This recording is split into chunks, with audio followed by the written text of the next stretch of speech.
Check out the smoked red habanero garlic hot sauce with lots of roasty garlic, which is supported by onion, bell peppers, bright lemon acidity, a nice sharp heat from the red habaneros, and just the right amount of gentle smoke. This is a delicious hot sauce, easy to make, so come along for the ride.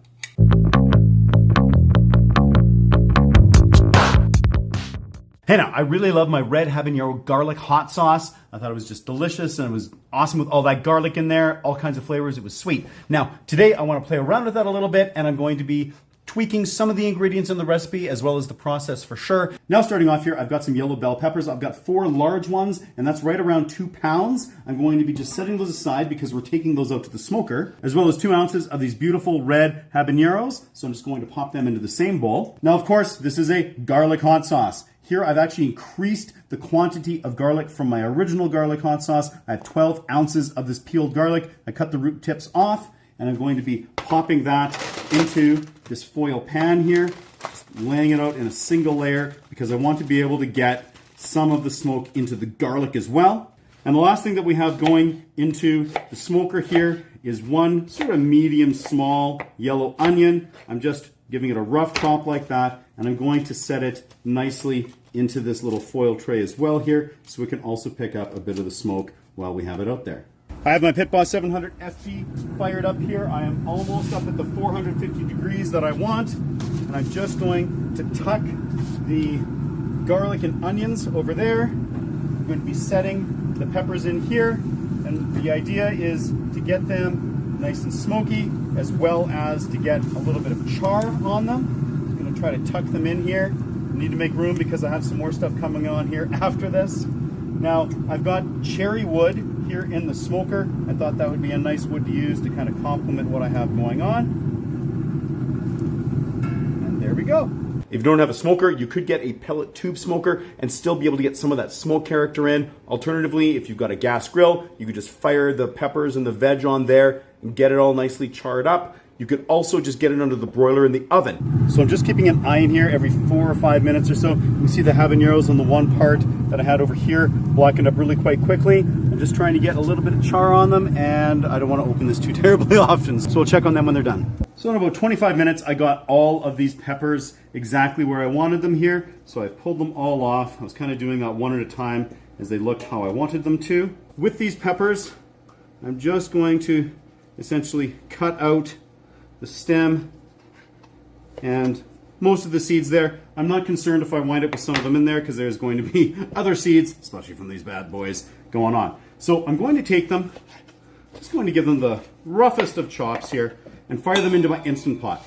Now I am going to be using my Instant Pot pressure cooking method in order to cook these fully. If you don't have an Instant Pot or prefer not to use it, you could certainly just leave these on the smoker, or if you don't even have a smoker but you still want to get a little bit of that smoky character, you could just char them up on the grill, or, you know, if nothing else, get them under the broiler and heat them up that way. But you do want to make sure that these are cooked through. So the Instant Pot here is really going to ensure that that happens for me. I'm just going to try to get really just the stem off of there. I want to leave all of the seeds, and I'm just going to toss them in. Here's the garlic and the onion. They've definitely taken on a little bit of color, especially on the underside. Some nice roasting character going on there. Just flavor country. Get that in. And the next ingredient here is a fresh lemon. And as I usually do here, I'm just going to cut off the peel and as much of that sort of pithy underlayer as I can, just because I don't want that in the hot sauce.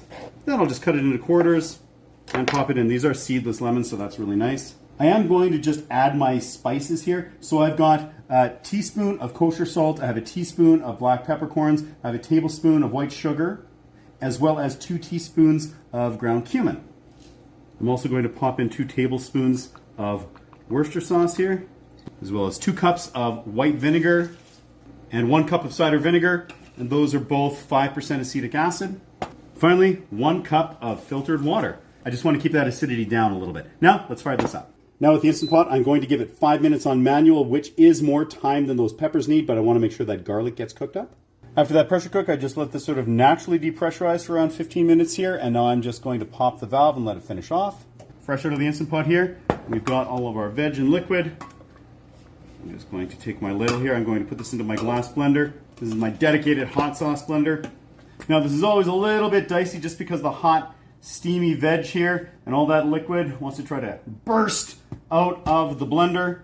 So my little trick for that is first of all getting a little towel over top just to control things. I like to just pulse a little bit here. Once I know that's blended up, I'll typically give just a little bit of a burp, and a little bit of a pulse, and then fire it up. I'll let that go just a couple of minutes here.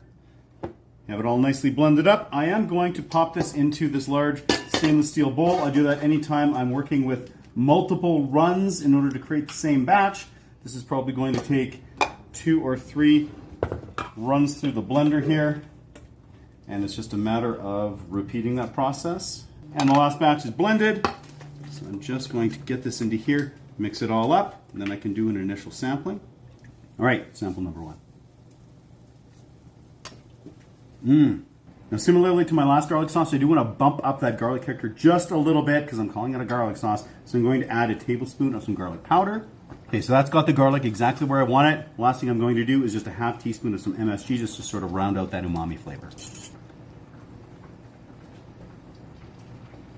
Okay, that's some delicious sauce. Let's package. For canning, I've got these 250 ml or 8-ounce mason jars. I did spray them with some of my Star San sanitizer that I use in my home brewing. It does a great job of just creating a beautiful sanitized container. Alternatively, you could run these in your dishwasher just on a really hot sanitary cycle. And I've got my silicone canning funnel, which I really like for these jobs.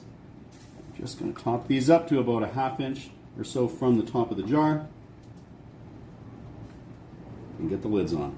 The smoked red habanero garlic sauce made the equivalent of 8 of these 8-ounce or 250 ml jars. I'm just getting them into the hot water bath here. We're going to pasteurize them using the precision cooker. If you don't have a precision cooker or you prefer to use a different method, you could certainly use a pressure canner or the boiling water method or anything like that in order to process these. Now for this, I am using my first generation Anova precision cooker. I'm going to have that set at 150 degrees Fahrenheit, and we're going to run that here for a minimum of 2 hours. So after 2 hours at 150 degrees Fahrenheit, these hot sauces are pasteurized. I'm just going to pull them out and let them cool overnight.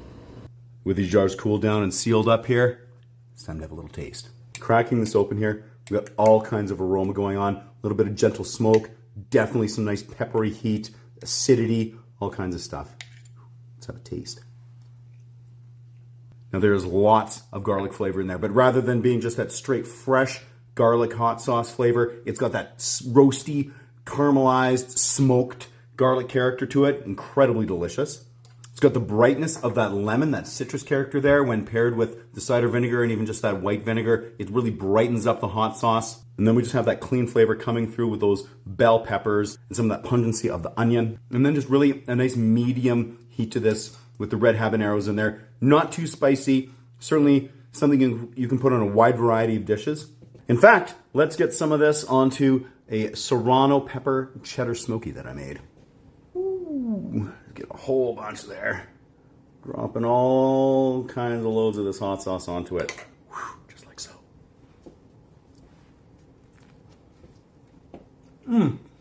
Ultimately, we nailed it with this hot sauce. It's incredibly delicious. It's packed with flavor and yet versatile enough you could put it on almost anything. I mean, it was amazing on this sausage. I could see this on burgers, steaks, sandwiches, your Cheerios in the morning. I don't know, or even just by itself.